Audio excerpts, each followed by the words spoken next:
berthe ane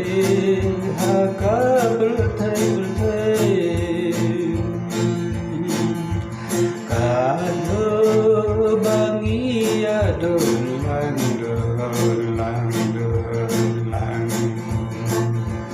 bayangan bayati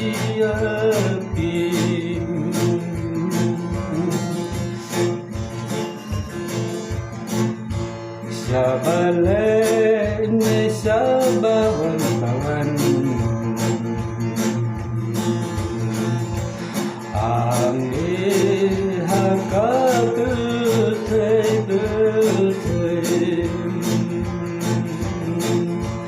Kanu bani adolang bayangan bayati Nidon kang banti abadolang hangi hapul la la la la la la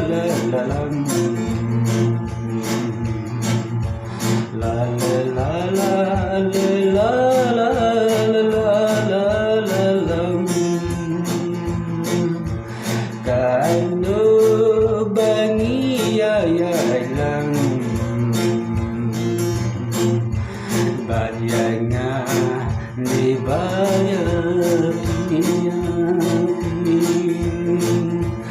ande haka berthe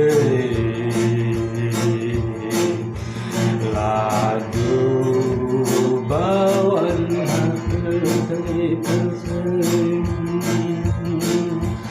kabur kiblai balailang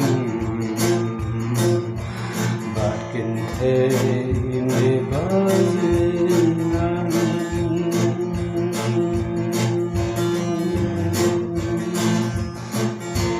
la la la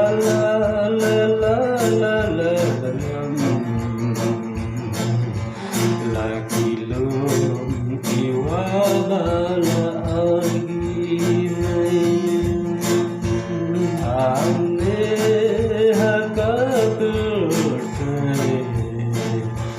bangin sojan lang batine bangi nidon kam bangi ay jalan ladu basdam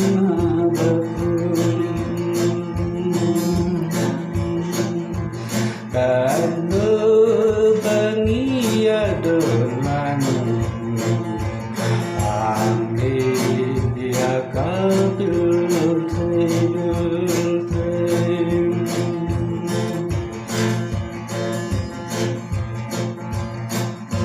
Ninduai lang laki bangi adolang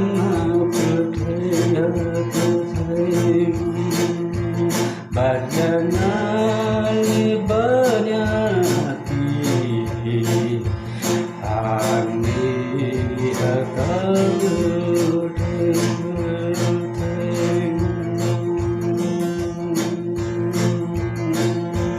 kanu bangi adolang minyak melang la inai ipapam kajing long si parangi adolang bakin inde bazinan Sobha bangi adolang abangi langi